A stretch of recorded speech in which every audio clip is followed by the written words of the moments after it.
আল্লাহর হাবিবের রওজা শরীফ দেখে আমি সহ্য করতে পারি না রে আবু বকর, বিদায় দাও, আমি চলে যাব। চলে গেলেন নবীর পাগল। সিরিয়ার দামেস্কে যাওয়ার পরে কিছুদিন পরে নবীজি স্বপ্ন দেখায়, কিরে বেলাল, এটা কেমন জুলুম, কতদিন হলো তোমার কণ্ঠের আজান শুনি না। বেলাল রে, তোর কি মন চায় না আমি নবীর জিয়ারতে আসতে? বেলাল আয়া, আমি নবীর জিয়ারতে আয় রে বেলাল আয়, কতদিন হলো তোমার কণ্ঠের আজান শুনি না। স্বপ্ন যখন নবীজি দেখাইছে, এ মুসলমান, হযরতে বেলাল সুদূর সিরিয়ার দামেস্ক থেকে পাগলের মতো দৌড়াইলেন, পাগলের মতো ছুটে আসলেন। যখন মদিনাতে আসলেন তখন তাহাজ্জুদের সময় চলতেছিল। তাহাজ্জুদের সময় চলার সময় হযরত বেলাল রাদিয়াল্লাহু আনহু কাঠের জালি দিয়ে তখন রওজা শরীফ ঘিরে রাখা ছিল। ওই জালির পাশে বসে বসে জালির সঙ্গে মাথা ঠেকাইয়া নবীর পাগল বসে বসে গুনগুন গুনগুন করে কাঁদে আর বলে, হুজুর, আপনি আসতে বলেছিলেন, গোলাম এসে হাজির হয়েছে। নবী গো, আজান দিতে বলেছেন, আমি আজান দিলে আপনি আগে নামাজ আসতেন, এখন আজান দিলে কি নবী আপনি নামাজে আসবেন? হুজুর, এখন আজান দিলে কি আপনি নবী নামাজে আসবেন? নতুন মুয়াজ্জিন আসছে আজান দেওয়ার জন্য, এসে দেখে নবীর মুয়াজ্জিন বেলাল কাঁদে। ডাক দেখে মদিনাবাসী, শুনছো, নবীর মুয়াজ্জিন ফিরে এসেছে, বেলাল আসছে, বেলাল ফিরে আসছে। এই কথা শোনার পরে সব সাহাবী ঘর থেকে বের হয়ে দৌড়ায় এসে দেখে বেলাল কাঁদে। সাহাবীরা বলে, বেলাল আজান দাও, কতদিন হলো তোমার কণ্ঠের আজান শুনি না। বেলাল আজান দাও, কতদিন হলো আজান শুনি না রে বেলাল। বেলাল বলে, সাহাবীরা রে, আমি আজান দিলে কি নবী নামাজ আসবে বলো? সালমান ফারসি রাদিয়াল্লাহু আনহু ডাক দেখে, সাহাবীরা, আমাদের কথায় বেলাল আজান দিবে না, তোমরা যাও দেখো হাসান আর হুসাইন দুইজন ঘরের মধ্যে আসেন। ইমাম হাসান হুসেন রাদিয়াল্লাহু আনহুমা যদি বলে তাহলে বেলাল অবশ্যই আজান দিবে। সালমান ফারসির পরামর্শে সাহাবীরা দৌড়ায় গেলেন। বর্তমান 7 নম্বর গেট বাবু সালাম বরাবর একটা মসজিদ আছে, মসজিদে আলী, এটাই ছিল হযরত ফাতেমা রাদিয়াল্লাহু আনহার বাড়ি। এই বাড়িতে দৌড়ে যাওয়ার পরে ইমাম হাসান হুসেইন রাদিয়াল্লাহু আনহুমা দুইজনকে নিয়ে আসা হলো। দুইজনকে নিয়ে আসার পরে হযরত ইমাম হাসানকে দেখতে আমার নবীর মতো দেখা যাইতো, চেহারাটা রাসূল করিমের চেহারার মতো ছিল। নাতি দৌহিত্র নানার চেহারা পেয়েছিলেন, ইমাম হুসাইনও নানার সুরত পেয়েছিলেন। দুই ভাই নানার সুরত পেয়েছিলেন। হযরতে বেলাল রওজা শরীফ থেকে উঠে হযরতে হাসানের বুকের মধ্যে মাথা ঠেকায় কাঁদতেছে, ইমাম হুসাইনের বুকের মধ্যে মাথা ঠেকায় কাঁদে।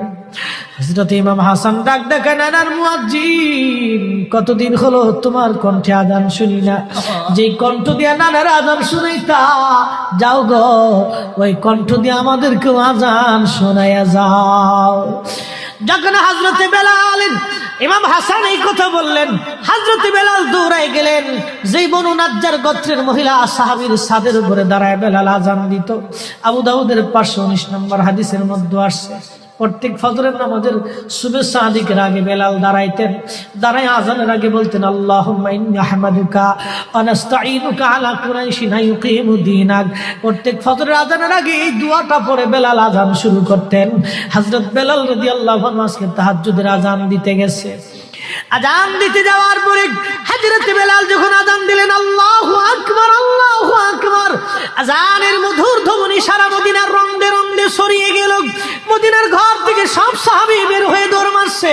আবার যখন বলেন আল্লাহু আকবার, আল্লাহু আকবার, সব সাহাবী, মহিলা, বৃদ্ধ, বনিতা ঘর থেকে বের হয়ে দৌড় মারছে।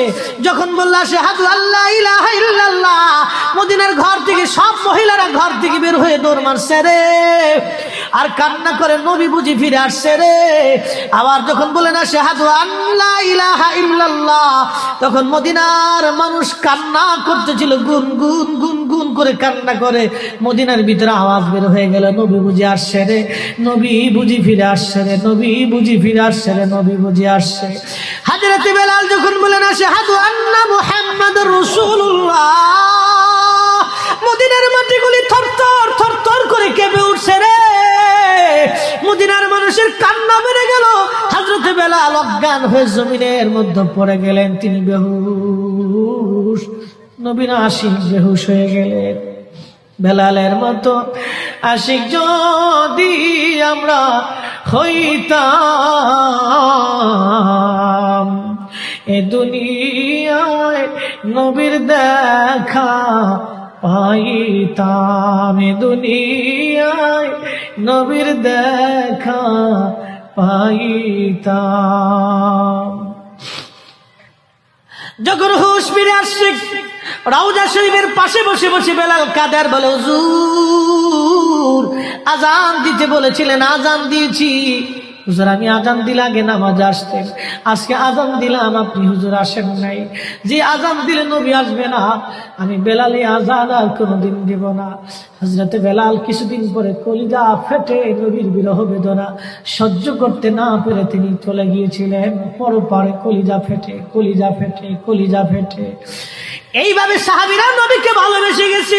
কত সাহাবী কতভাবে নবীকে ভালোবাসছে রে। হযরত আবু বকরের কথা বলছিলাম, আম্মা জান আয়েশা ডেকে বলে, হুজুর আপনি, আম্মা জান আয়েশার মনটা বেজার হয়ে গেল। আল্লাহর নবী ডাক দিয়ে বলতেছিলেন, আয়েশা রে মনটা তোমার বেজার কেন হয়ে গেল? আম্মা জান বললেন, হুজুর দিনের জন্য আমার আব্বা জান সব সম্পদগুলি বিলীন করে দিয়েছে, ভালোবেসে আপনার সঙ্গে আমার বিবাহ শাদী দিয়েছে।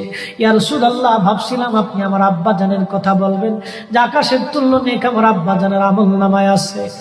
আল্লাহর নবী ডাক দেখো, আয়েশা রে তোমার আব্বা জানের এক রজনীর আমল যদি এক পাল্লায় দাও, আমার উম্মতের সব উম্মতের আমল যদি আর এক পাল্লায় দাও, আমার আবু বকরের এক রাত্রে আমলের ওজনের সমান হবে না। আম্মা জান বলে, হুজুর কোন রাত, কোন রাত, কোন রাত? নবীজি বললেন, আয়েশা রে সেটা হিজরতের রাত। বহুদিন আগে বলেছিলাম আবু বকর হিজরত করা লাগতে পারে, এই কথার জন্য হিজরতের রজনীতে আমি হযরত আলীকে